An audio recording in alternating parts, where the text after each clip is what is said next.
All right, welcome. Huge movie fanatics here. We're finishing off the Transformers. You know, I guess you could call it a trilogy because even when they do 4, I'm pretty sure that, what's his name? He's not going to be a part Michael of it. Bay and Spielberg are both a part of it. Yeah, but not, it's going to be the Shia LaBeouf trilogy. Oh, okay. In that aspect, he's not going to be a part of it, which, you know, good for him, you know. I mean, he should probably have enough money by now anyway. Transformers 3, just like the second one, I thought the trailer of the second one looked serious and it was kind of impressive, but then it turns out to be a piece of shit. Same thing with the trailer for the third, it looked the same thing, but I went in there expecting not to be duped, you know, like I was with the second one. I gotta tell you, I don't know if I might like 3 out of all of them the most, and here's why. The military aspect is the least. It's the least present. It's the least present in this one. It's there, but almost in a weird clubhouse former military way of, it's not military, but former military or current military people who do this on their own and not because they were ordered to do it kind of thing. I like it for that reason in a lot of ways. I think the stuff, even though I think the job interview scene, I think was actually funny. I liked the job interview montage where he was trying to get jobs. Shia LaBeouf kind of bugged the shit out of me in the first movie. By the time I get to the third one, I'm kind of liking him as a performer and as a comedic performer. I give it up and I just go with it. I think that the stuff he did at the interviews, like when he was interviewing that one clip of that guy who was younger than him, and he's like, the Transformers stuff when you were 12, 14 or whatever, you know, I thought that was funny. I think they got different writer than the first 2. I think no, it's the guy who wrote the second one. Oh, really? Well, it's not the 2 guys. No, it's just Aaron Kruger who did Scream 3. So just one guy. I thought that you could tell that they were trying to do more, but at the end of the day, it turns out to be a lot of ways the same thing. I like Transformers 3 the most out of all 3 of them, just because, like I say, the small military presence, and for whatever reason. Oh, and also the first 2 had a lot of Iraq or desert or wherever the hell they were stuff, and this one didn't. It had a very minimal amount of it. I guess the stuff that I didn't like about the other ones is not as present in this. That's why I like it the most. I also was very excited when I actually Optimus had a trailer. Finally, he had a freaking trailer, which took him 3 movies to get to actually put a trailer on him because he loses it at some point. He gets smashed twice actually in the movie, and but I thought the trailer was cool. Optimus's truck trailer. We're not talking about a movie trailer. I was rather impressed with the new girl. They didn't show her in the trailer doing anything but.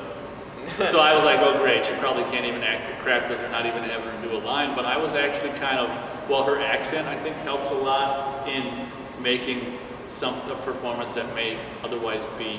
I thought because from what I know, she's just like some model. Yeah, I don't know if she's really ever acted, and I gotta tell you, maybe I was just like charmed by her or something, but for being a model, I thought she did really, really well. And I'm gonna go 2.5 stars for Transformers. What's it called? Dark of the Moon. Oh, one thing I really liked about it. Yeah, well, yeah, because you always want to say Psy, you know, Dark Side.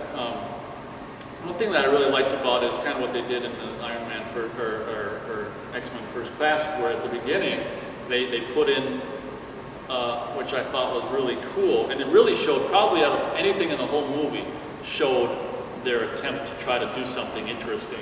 The beginning with the moon stuff in the 60s, where you know, it's like, okay, you know, you're dark on the moon, you know, you're not, no one's seeing this, so go look at the alien ship. I thought that was really cool. Yeah.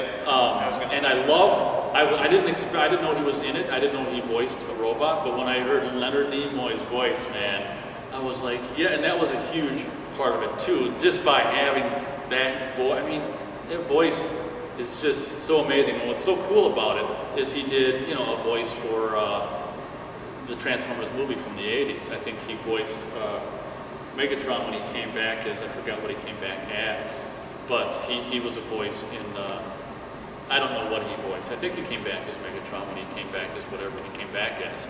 But Maybe when you talk more, I'll remember more. But yeah, I thought the new girl was pretty cute, and I thought she did a pretty good job. And again, she was portrayed as nothing but sex object, of course, which isn't. The parents had the least amount of screen time, I think, in all three of them, which is another reason why this is my favorite of all three. Go ahead. This is a movie that I potentially could have liked had it been shaved down by an hour. Yeah, it's another. All three of them are like 150 minutes long. This one certainly could have been shaved down to probably an hour and a half and been like a substantial, like you would have seen everything you needed to see. Yeah. But because it's not, I would give it 2.5. It is the best of the three movies, hands down. Complaint about, or the one positive I liked about the first one, you had the dude in red, Optimus Prime, fighting the robots. The complaint with the second one, you had Optimus Prime getting his upgrade, and he's Silver fighting Silver. So this one, the big fight, is between Optimus Prime in red and blue, and the villain is freaking in red and blue. And I'm just like, what? I had one positive about that first movie, and each time you found a way to ruin that for me. Yeah. So the fight scene was ridiculous. That's my big complaint there. I sort of take the opposite side as you. Like, I kind of was charmed by Shia LaBeouf in the first one, and with each subsequent one. Oh, less and less. Yeah, he bugged me when I first saw the first one. I'm like, Jesus Christ, take a pill. Now he just bugs you. I'm done with the little Shia. You're done with them. The new girl was, again, just sort of portrayed as a sex object. Oh, you're smart if you put these on. And, oh, yeah, that's right. Yeah, she had glasses on, so that made her. But, yeah. And the last hour, straight flippin' hour, is a fight scene. That could have been shaved down to 20 minutes easy. Like, that just went on forever. And at a certain point, I went into the kitchen. I cooked myself a meal. Ate it, and it was still. Came back. I was able to complete the meal. Yeah, so there was probably 15. There's probably 15 minutes of the movie that I missed. But they were still fighting. Like, I was just like, Christ, okay. And it just went on and on. But I did like, the one thing these movies have are the interesting actors. And this one had the best of them. Frances McDormand. Frances McDormand was in it. And seeing her and interplay with John Turturro was great. Buddies. Well, yeah, from the Coen movies. Yeah. Like, they've both been in several Coen movies. She's married to a Coen. So, like, that was just, like, a joy to see. And then Alan Tudyk, who's one of my favorite actors, he was sort of like was he Russian or something? He was sort of the blonde guy who was kind of like the goofy guy, and then all of a sudden, like, he just got, like, deadly serious. And, like, that was a great moment when he just, like, hit the serious face, and he looked like such a terrifying threat for that, like, instant. I was like, whoa, okay. I'm a huge fan of that actor. I would watch him in anything, and he's the main reason why I watched this movie, even though he's like, what, in 5 to 10 minutes total of the movie, the screen time. But Patrick Dempsey was alright. His character was completely pointless and stupid, but he did a good job with it. I liked that Asian guy. Is he from something?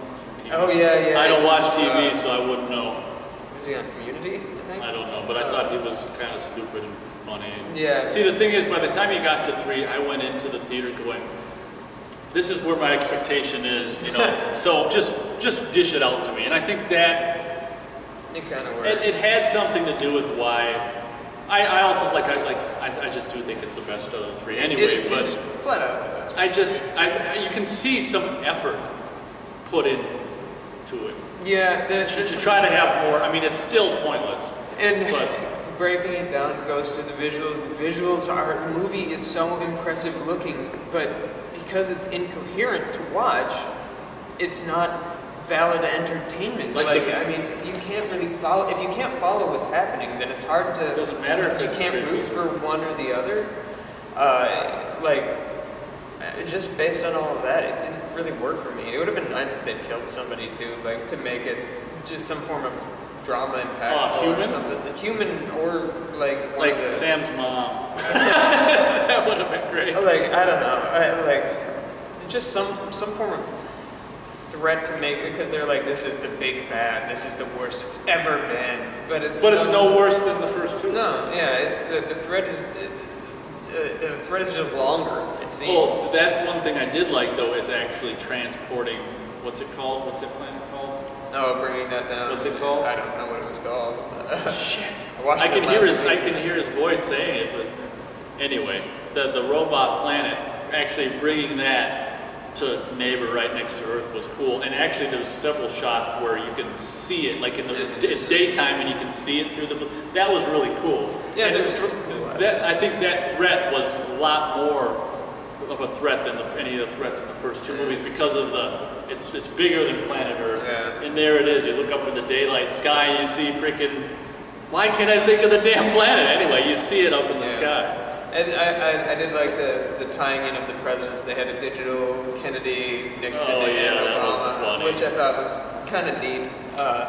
Again, though, it was blatantly digital. Like 5 years from now, we're gonna look at that and just be like, "Oh my God, that passed!" Like I'm looking at it now, but like 5 years from now, I'm sure that's gonna look just so damn hokey.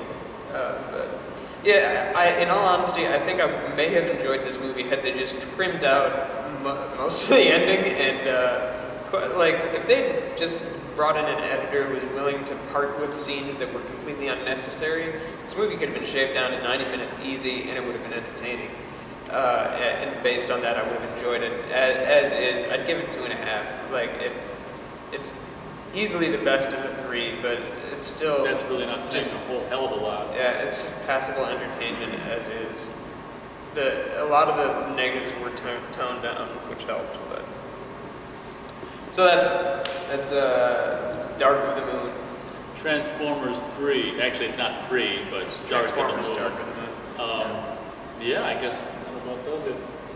See you later.